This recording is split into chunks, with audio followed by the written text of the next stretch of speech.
ప్రతి ఉదయం దేవుని వాగ్దానం అనే కార్యక్రమానికి ప్రేమతో మిమ్మల్ని ఆహ్వానిస్తుంటున్నాను.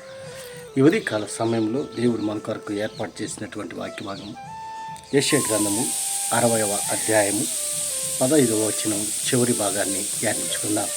యెషయా గ్రంథము 60వ అధ్యాయము 15వ వచనం చివరి భాగాన్ని ధ్యానించుకుందాం. నిన్ను శాశ్వత శోభాతిశయముగాను బహుతరములకు సంతోష కారణముగాను చేసేదను. క్రీస్తునందు ప్రియమైన దేవుని బిడ్డలారా, ఉదయకాల సమయంలో పరిశుద్ధాత్మ దేవుడు మనకిస్తున్నటువంటి వాగ్దానము, నిన్ను శాశ్వత శోభాతిశయముగాను బహుతరములకు సంతోష కారణముగాను చేసేదను. ఈ యొక్క వాగ్దానాన్ని మన జీవితాలకును మన కుటుంబాలకును దేవుడు ఆశీర్వాదకరముగా మార్చునుగాక.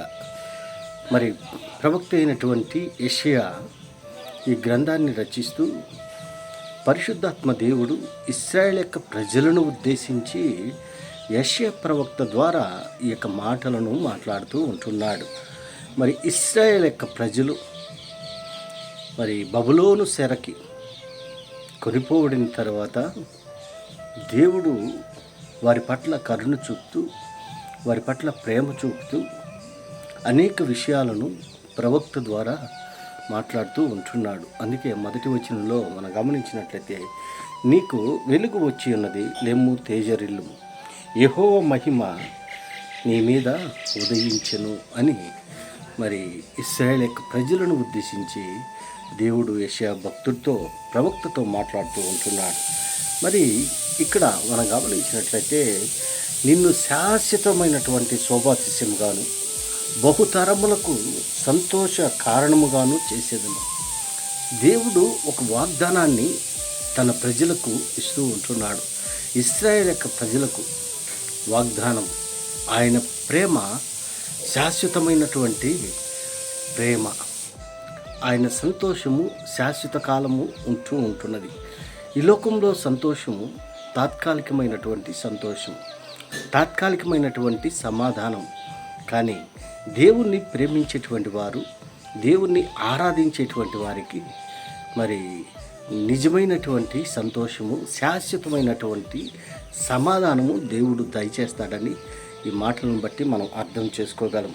అంత మాత్రమే కాదు, నీ పైభాగంలో మనం గమనించినట్లయితే 14వ వచనం, నిన్ను బాధించిన వారు సంతానపు వారు నీ ఎదుటకు వచ్చి సాగిలపడుదురు, నిన్ను తృణీకరించిన వారందరూ వచ్చి నీ పాదముల మీద పడదురు.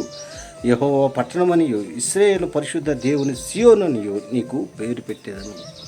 మరి ఎవరైతే తృణీకరించారో, ఎవరైతే విసర్జించారో అటు వారికి జరిగేటువంటి కార్యాలను ఇక్కడ మనం చూస్తున్నాం. నిన్ను బాధించిన వారి సంతానపు వారిని ఎదుటికొచ్చి సాగిలపడదు.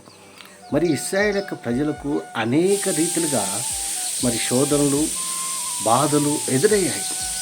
కానీ దేవుడు వాటన్నిటిలో నుండి దేవుడు వారిని తప్పించాడు. వారి ఆ సమస్యలన్నిటిలో నుండి దేవుడు వారిని రక్షించాడు. క్రీస్తునందు ప్రియమైన దేవుని బిడ్డలారా, ఈ ఉదయకాల సమయంలో ఈ మాటలు వింటున్న నీవు నేను, మనం కూడా అనేక సందర్భాల్లో అనేక సమస్యల సుడిగుండంలో చిక్కుని ఉంటున్నాం. దేవుడు వాటిల్లో నుండి మనల్ని రక్షిస్తూ ఉంటున్నాడు. ఆ సమస్యలో నుండి మనల్ని తప్పిస్తూ ఉంటున్నాడు. ఆ బాధల్లో నుండి మనల్ని రక్షిస్తూ ఉంటున్నాడు. ఆ దుఃఖంలో నుండి మనల్ని తప్పిస్తూ ఉంటున్నాడు. ఆయన సంతోషము, సమాధానము, నిత్య ఆనందము మనకు దయచేస్తూ ఉంటున్నాడు. అందుకంటున్నాడు, బహుతరములకు సంతోష కారణముగా చేసేదను. బహుతరములకు, తరతరములకు. ఎందుకనగా ఆయన తరతరములకు దేవుడుగా ఉంటున్నాడు. తరతరములకు ఆయన దీవించేటువంటి దేవుడుగా ఉంటున్నాడు. మరి ఎలాంటి పరిస్థితుల్లో మనం ఉంటున్నాం, ఎలాంటి స్థితిలో మనం ఉంటున్నాం, మన పరిస్థితులను మార్చేటువంటి దేవుడు, మన స్థితిగతులను మార్చేటువంటి దేవుడు, మనల్ని ఎరిగినటువంటి దేవుడు, మనల్ని సృష్టించినటువంటి దేవుడు, ఆయన నిన్ను నన్ను సంతోషభరితులుగా చేయాలని ఇష్టపడుతూ ఉంటున్నాడు.